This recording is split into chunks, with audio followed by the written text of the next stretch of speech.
Today, Ukrainian drone operators show the moment a Russian soldier cheated death by the barest margins by chucking his assault rifle at a Ukrainian drone that was a split second away from killing him. Footage taken from a different drone showed two Russian soldiers scrambling for their lives on the front lines of Russia's invasion of Ukraine, now in its 30th month. The tiny FPV drone was seen menacingly circling the two soldiers, who were both seen frantically shooting at it. As one man tried to get some distance between himself and the drone, the other stood in place, still shooting at it.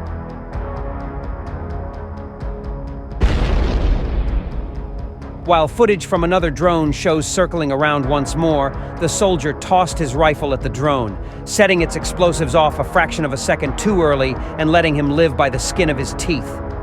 The invasion of Ukraine has forced the nation to adapt its military capabilities, leading to a heavy reliance on drone warfare. Ukraine unleashed more than 140 drones on Russia overnight, officials said on Tuesday, killing a woman near Moscow, grounding flights and setting off air defenses in several parts of the country.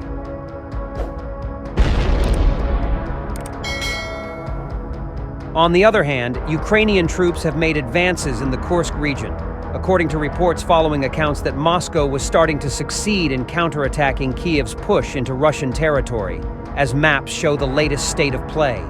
Ukraine's surprise move across the lightly defended frontier of Kursk on August 6th led to rapid gains, and Kiev claimed to have captured around 500 square miles of territory.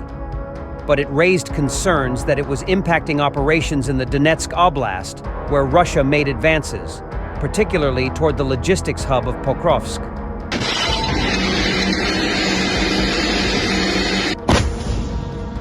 While slow to respond, Russia's forces have countered by attacking the left flank of Ukraine's advance and are reportedly recapturing villages, although information is fragmentary and relies on military bloggers and Ukrainian sources. Open source intelligence OSINT X account Intelskitso posted on Sunday that over the last week, Moscow had gained 8 square miles toward Snegost and toward Glushkovo. Russia had lost 73 square miles.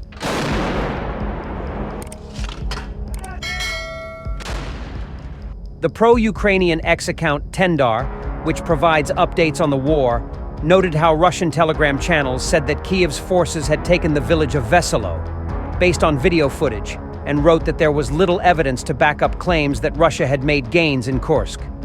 It brings Ukrainian forces in close range with Glushkovo and threatens to split this pocket south of the Seam River to be split in two, the X post said. Even worse for Russians, it is an assault into Russia's rear of their ongoing counteroffensive, whose results are murky at best.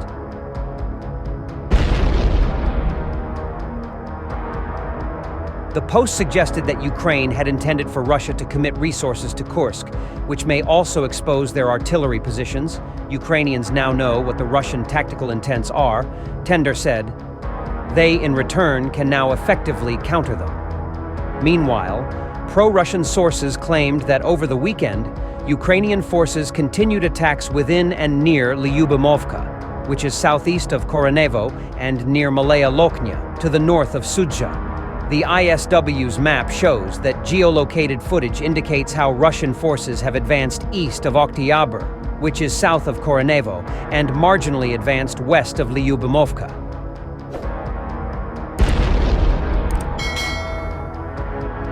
Ukrainian forces reportedly advanced in Glushkovsky Raion, Kursk Oblast, and Russian forces reportedly recently recaptured territory in the area as of September 15th, the Washington, D.C. think tank said.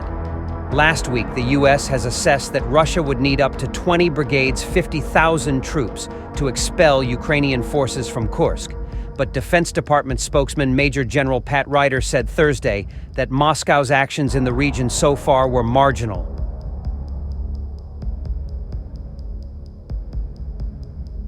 Moreover, an attempt by Moscow's troops to storm Ukrainian positions in Russia's Kursk Oblast failed, according to Ukraine's military, which released video it said showed the extent of the battle. Ukraine's forces entered the Russian region on August 6th, and Kyiv has claimed to have captured 500 square miles of territory, as speculation grows about the long-term objectives of such a bold push. While Russia's initial response was slow, Moscow's troops have started to counterattack, and there are unconfirmed reports that they had recaptured some lost territory.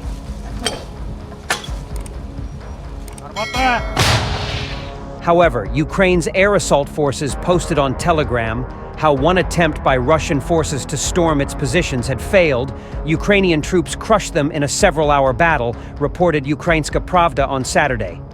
The outlet cited the forces' Telegram post, which said the enemy threw 14 units of military equipment at the positions of Ukrainian paratroopers, including 2 tanks, 11 infantry fighting vehicles, IFVs, and 1 armored personnel carrier.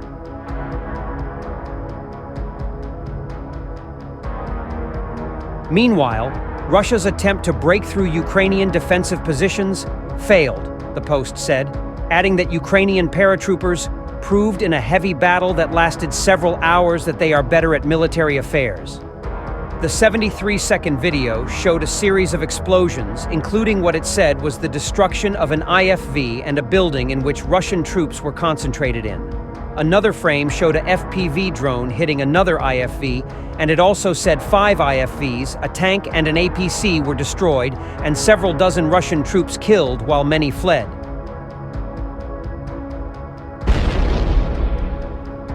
It comes amid an assessment by the Institute for the Study of War, ISW, on Friday that said Russian forces have continued to counterattack throughout the Ukrainian salient in Kursk Oblast, but will need more troops for the operation.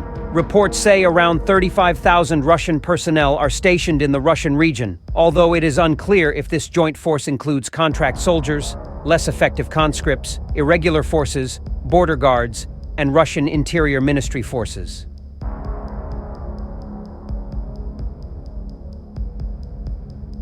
Ukrainian President Volodymyr Zelensky said Friday that Moscow could station up to 70,000 personnel in the Kursk Oblast, more than the 50,000 personnel that U.S. officials have reportedly assessed Russia needs to push Ukrainians out of the region. On Saturday, the Ukrainian open-source intelligence group Deep State reported that Ukrainian forces captured the settlements of Vetriano, Durovka, and part of Zhuravli, posting a map on X showing the purported gains.